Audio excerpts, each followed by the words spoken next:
hafta kangjei bungi mafamda akogi mamang sahi kudimakta Sangai festival pangthokpa mafamdani hojikse Imphal city manung sida Sangai festival ki sem saba yam kana chathari haitare hariba sem saba sigi manung channa hojik akoina thaba halakpa matamda Imphal city manung sida maruina hana Sangai festival pangthoiba mafam haitare sida kogi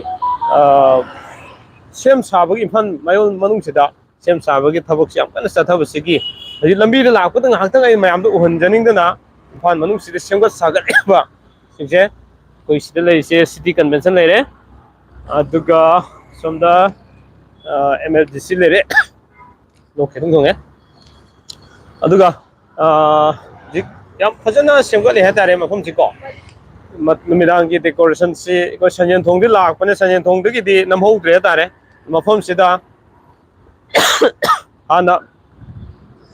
Sangai festival pangthokpa mafam sida hanak unity kebulam jo morang no da yam pangthok ani hana leiki bu leibne aduga mafam sida so kari pangthok kadagi habdo chorak ko yengminasi haitare sida numidang ki decoration tawring ki kha dumak o jarake city convention mamang sida leirise yengbiyo mayam sida kogi Bharat map ki decoration yam fajan tawri hatare yam fajai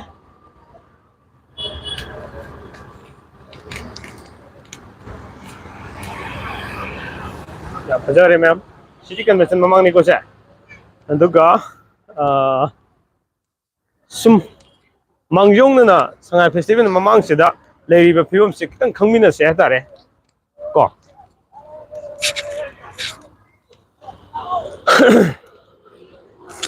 somda isi decoration lere aduga mayam sengbra sengdabra ka haibiro aduga sida now sidai gari lere mayam aduga hanagi Sangai festival pangthokpam mafam se si karam mong da semgatlibage habdo mayam khangminase ai kitang pangyong na uhanjarake loina mak sum yengjaba matamda moirangda loina mak tawgadaba mande mafam sida so semga sagatbagi thabak yam kana chathari banina hana pangthokpa mafam sida su karigumba khredi tawgadaba male asum ai gari ngata khamaga live ngata thajabane mayam di yenghanjanina yam phajaba hai tare ko mayam si yeng lakpiyo numidang sida yam phajana mayam si sem chongba yam tawrinari ko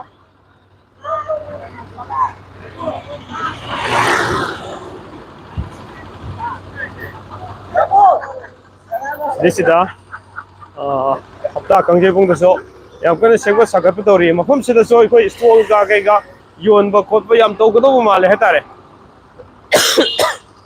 aidi morang da loina mak tawgidra ina khallubane adumakti oiramdre hatare mafam sida so yam kana semga sagat tawri hojikse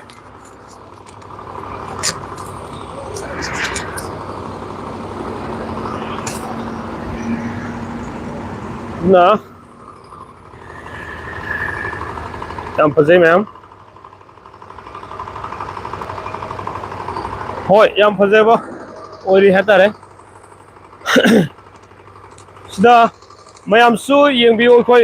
hafta kangjei bung da so karigumba kharadi tawrani haitare ko sida midang walking chatnariba kholiba se maingan sene adumati yam fazaba mafam oire mayam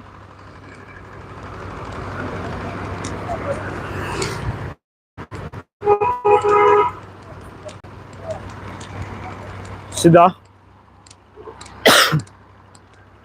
ai get phaba sanga amta yenge ko mayam yam fajana decoration tawri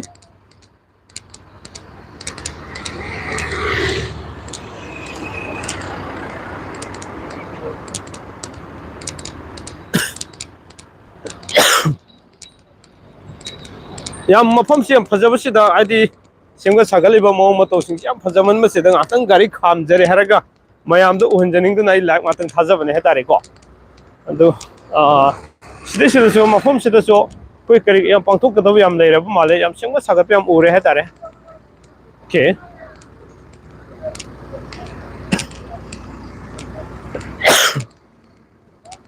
am decoration yam tori sengwa sagat yam tori hom sida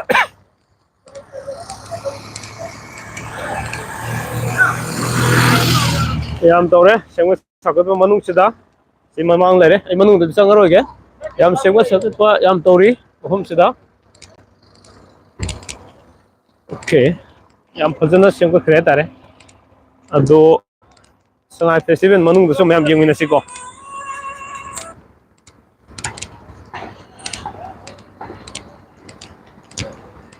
Jadi mayam mafam si mayam lakning da bro koi Sangai festival hek hobo da gina habiti ta kunma thoi de hogo da borong ne ha tare ko ta kunma thoi de gina ta kun sa fo sida mafam sida so adigi moirang gi mafam da so mafam tong tongan mafam kya da bangkok ne ha tare ai se jersey su sida le ta bako aduga tang ingmagi lo khar khuya tare na waro biro sigida makta mafam sam phajabadagi sum ai mayam de yenghan jening duna thok charakuni sida semgot poloidri si fawda ko mafam se somda on der radio lere radio office lere ai ji sangmai chalo bune mayam sangmai dagi halakada adum ai ki fighter life ki didi kha chalo bune he tare ko thabo kha chalo bune halakada mafam se phajabadagi nahanju ba ading rang su ba numit khring ubo ko nasini am phajaba helam ba haidare aduge sum mayam de yenghan nengena ngatang ai ohjabani Sangai festival mayam yengminasi yengmalak minasi Sangai festival manung da soine live tobu yawa togani mayam unaba khotba kadu aina ngam thak dadi loin togjani haidare ko mayam aduna pung fa na do moi ko yengminasi ko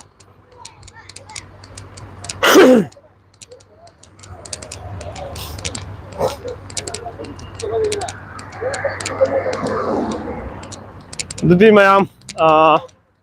ai gari silere